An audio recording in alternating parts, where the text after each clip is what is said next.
Hey everybody, welcome to my channel, welcome to this video.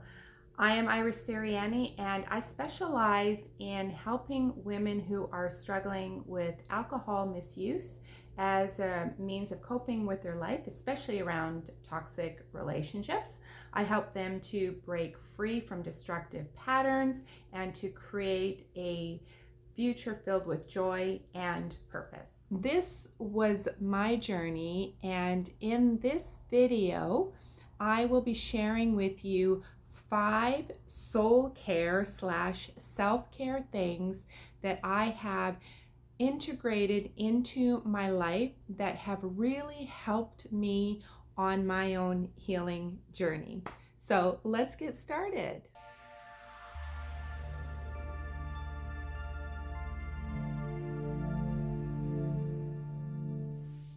First thing I do is I go to bed really early. I go to bed anywhere between 8 o'clock and 10 o'clock. Very seldom do I go to bed any later than 10 o'clock. My sweet spot is kind of that 9:30-ish time frame, but it can be range from anywhere from 8 o'clock until 10 o'clock. I have always been a really good sleeper. I know that there are a lot of women who really struggle to sleep, and I thankfully have not had this problem. But even having said that, there are nights where I do fall into bed and I'm not ready to fall asleep straight away. So what I do is I'll listen to something binaural beats, or I'll listen to healing vibrational frequencies. So 528 hertz is one of my favorites. And there's a lot of different channels on YouTube that play these different binaural beats and these different frequencies. And it's just a matter of searching out which ones that resonate with you and that you like listening to. Right now, I'm really enjoying a practice called Yoga Nidra. It is so calming and so relaxing, and it helps you focus on different areas of your body. It's a guided Yoga Nidra meditation, and very seldom do I make it to the end of the meditation, and I will fall asleep.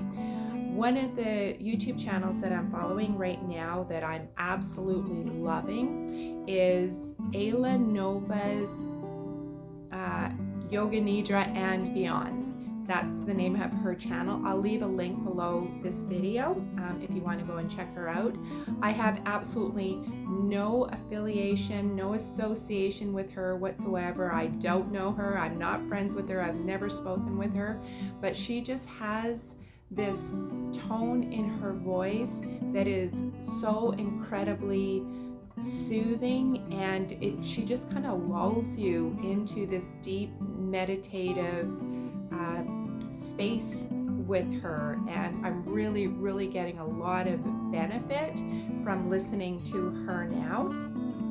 But listening to different meditations and different sounds and different frequencies as I was on my healing journey really helped me a lot, as well as positive affirmations. And so today in my daily practices, I practice Yoga Nidra. I practice listening to different sounds. I practice all of these things as part of my going to sleep process, and really helping me get into a very deep sleep. I track my sleep on Fitbit just because I want to know how many times I dip in and dip out of deep sleep or REM sleep, or how much time that I'm awake. This is not something that I have to do, but I like to see where I'm at in terms of getting a really deep, rejuvenating sleep. Okay, so that's one thing that I do on an everyday basis. The second thing that I do, which would not be shocking, because I go to sleep so early, is I wake up really early in the morning. And usually I don't have to set an alarm. I'm very fortunate that way. So I wake up just whenever my body is ready to wake up, and that is usually around 6 o'clock in the morning, sometimes earlier, sometimes a little bit after 6 o'clock. Very, very, very seldom do I wake up after 6:30 in the morning. And one thing that I do, a couple things that I do when I wake up in the morning is I take time in the morning to really connect in with myself, to check in. How am I feeling? How is my body feeling? Do I ache anywhere? Do I have a headache? Do I feel rested? How is my mood? We all know that we don't always wake up in the morning with a happy frame of mind. And so I check in with myself to see how I'm feeling emotionally, to see how I'm feeling physically. And then I get out of bed and I go straight to a window because I like to connect with the morning and the day and just kind of see what's going on out in the world. Your world might be a beautiful landscape, picturesque landscape where you can see an early sunrise, but your landscape might only be across a back alley looking at another apartment building. And in either case, it's fine. The purpose of the reason that I do this is to connect myself with the morning and with the day. And so what I do is I have a look outside and see what I can see. Do I see birds? Can I hear the birds? Are there deer walking in the yard?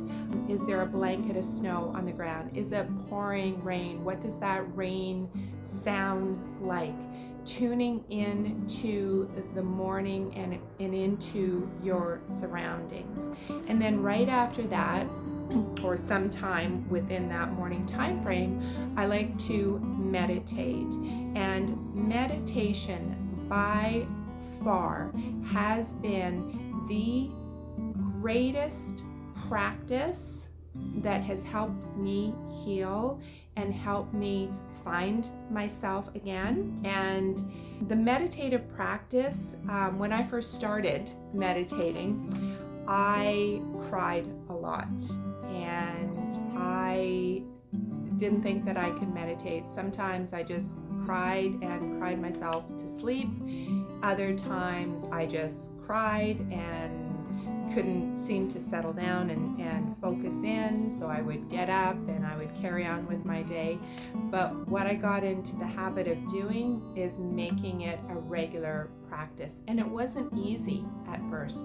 And I hear people say all of the time, I know I should meditate, I wish I could meditate, I can't seem to silence my mind, I don't have the time to meditate.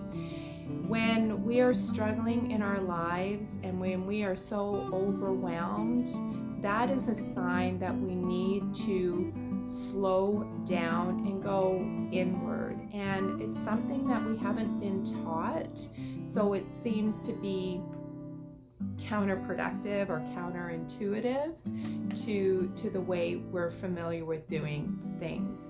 But with the practice and being nice to yourself and keep on trying it and try different things, and by different things I mean I didn't always just try and just sit there for an hour and not have any thoughts come by. That just in the beginning, that just wasn't something that was possible for me. So I tried to be silent and that wasn't working for a while. But then what I would do is do a guided meditation, or I would listen to soft music, and usually I fell asleep again. I think I was so emotionally exhausted from a relationship that I was in at the time, and I was just tired all the time, and I was very emotional, so the music would either make me cry, or which was a good thing actually, or I would fall asleep. But again, I would practice this, and what happens over time, I'll use this analogy actually, I heard it from Kyle Cease. He said you have to get rid of the garbage and the accumulated junk in a garden hose before water runs clear. So if you leave, let's say, a garden hose outside over the fall and winter, it's going to accumulate a lot of dirt and debris and leaves and worms and all kinds of other stuff. And so when spring comes around and you turn on the garden hose again, the water has to force out all of the stuff that's clogging inside the hose in order for the water to run through clearly and fluidly. And so it is true for a meditative practice as well. And that's why I said, like, for me to be crying so much, that was like a clearing out of a lot of stuff that I'd been holding in for so many years.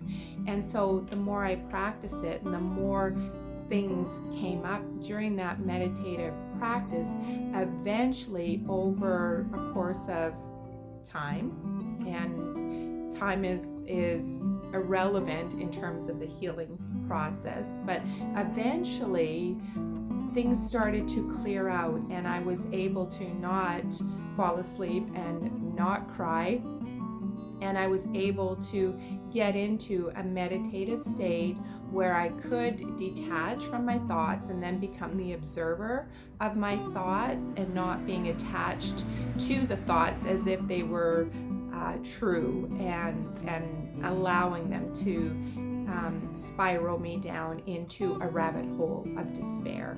And again, it was a practice, and I used a lot of different tools in order to help me in that practice.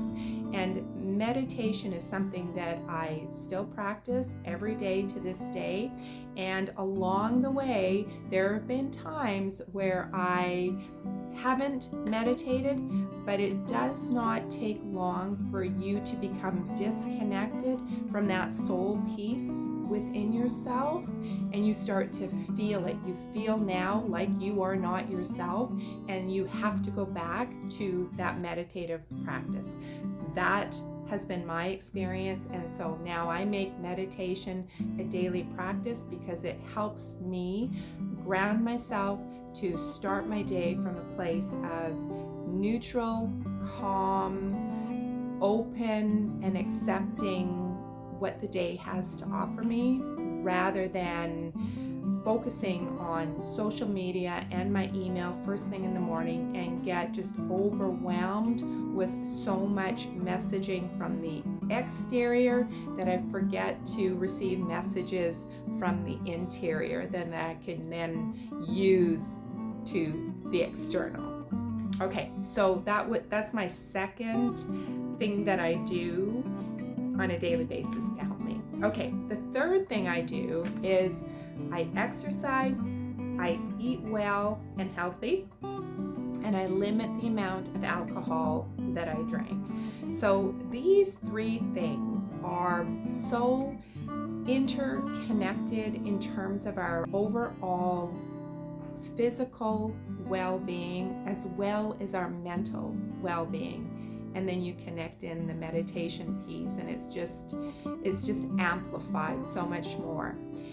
When we are in a state of so much heightened anxiety and we're in these relationships that are just crippling our self-confidence and our self-esteem, and we can't let go of them, every last nerve seems to be so unbelievably frayed, and we have a really difficult time really taking care of ourselves properly.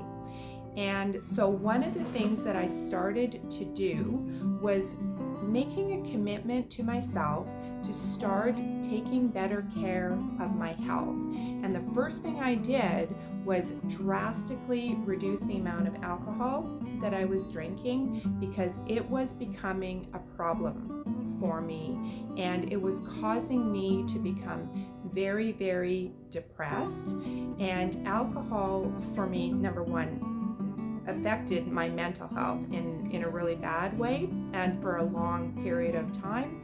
The second thing is, with alcohol for me, I know that there are some women who they can drink and they don't want to eat. Somehow they're not triggered to refuel with carbohydrates and sugar and things like that. But that wasn't true for me. I got such horrible sweet cravings that I would just consume anything carbohydrates in the form of chocolate or cookies or ice cream, and sometimes it would even be chips and anything salty, anything that was carbohydrate that would then convert back into sugar. And so you can imagine that has a really negative effect on your mental health as well, because my clothes didn't fit properly. I felt bloated. I felt very uncomfortable the next day, not to mention I had a really bad headache as well, and it would take me days to recover. So I made the commitment to myself that I was going to drastically cut down on my alcohol consumption, which I did. And at first I got a little bit angry that I couldn't drink alcohol, but eventually that feeling went away. And with that came the ability and the clarity and the focus then to start to eat healthier. And that only helped me want to become more committed to strength training. I've always liked to be active, and I've always liked to hike, and I always liked to go to the gym for the weights. I've always liked lifting weights, but I would fall off that path over and over and over again, because the environment that I was in was not conducive to supporting the shifts and changes that I wanted to make in my life. And our environments, in order for us to really grow and thrive, the environment and the people in our environment need to be supportive in helping our growth, and likewise us helping the other people in their growth. Okay, so for me, the more I focused and committed to my own health, physical health and mental health, it kept me escalating, and it kept me moving forward and forward and forward in my own physical transformation. And as it is today, I'm not drinking any alcohol because I've set myself a very big goal for May of next year. I feel really good about myself and the goal that I'm working towards, and that also has helped me heal and really improve the quality of my life. So that's the third thing. The fourth thing is never stop learning and expanding your mind and expanding your consciousness. I am of the firm belief that our minds have so much more ability to expand and become insightful and have new awarenesses through books we read, things that we listen to, experiences that we have. If we are never exposing ourselves to new information, and if you're into personal development and self-love and self-help in the way that I am always looking for new spiritual lessons that will help me become a better person for the people that are important in my life. And so for me, I do look for podcasts of the spiritual nature. I do try and listen to audible books on audio, so that I can listen in at the gym or listen when I'm traveling, and so that I'm always learning something. But learning, as I mentioned, doesn't always have to come from listening to a podcast or reading a book or listening to a book on Audible. Learning and expanding and growing can also come from the different experiences that we have in our lives and different people that we interact with and have conversations with as well. And this has been such an interesting part of my life. It is just my nature to want to learn. I'm a Sagittarius, and I am just always looking for something more robust and something more stimulating that is going to help me evolve and expand my own knowledge and my own consciousness and awareness of who I am and how I relate to other people and my environment. So learning for me is really, really important, and I'm always on a daily basis listening to something that is going to help me feel expanded in my knowledge. Okay, and now the fifth thing is connecting with nature. And I mentioned it briefly in point number 1, where I connect to the morning and just take a moment to look at what's going on the outside and connecting with the day in that way. But this here goes a little bit deeper. Maybe you have heard of tree huggers. Well, there is really something to hugging trees. Nature, our planet, is a living, breathing entity, and all of nature is connected to this great big planet that we're on. And nature has a way of taking away so much stress and anxiety from our bodies and taking it down into its ecosystem and doing something with it. I don't know, but it can just drain it from your body.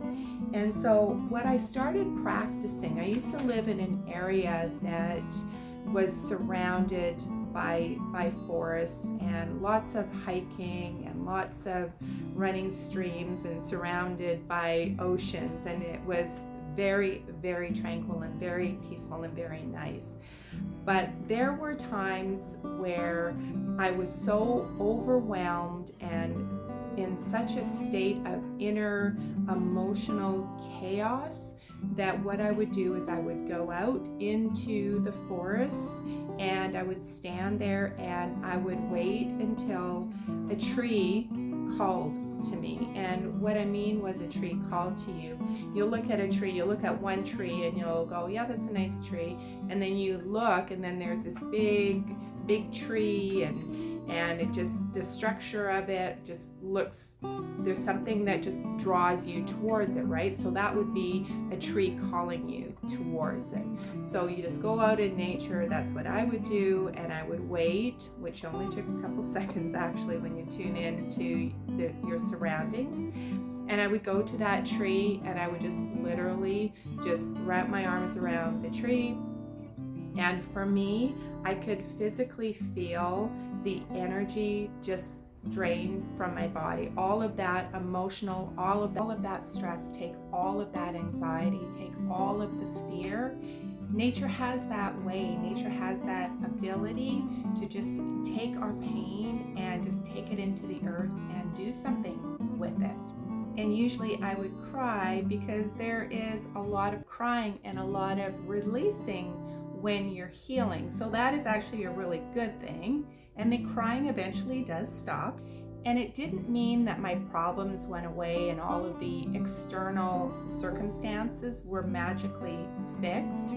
But what it allowed me to do was to sit there, to ground myself, to release all of that negative emotion that I had been carrying within me. And it just helped me feel better on the inside so that I could go back out into my world and move forward in my life and in my healing. And you don't have to have a forest in your backyard to let the earth take your stress away from you. You can go near a babbling brook. You can go out in the middle of a wheat field. You can go and find some shrubs.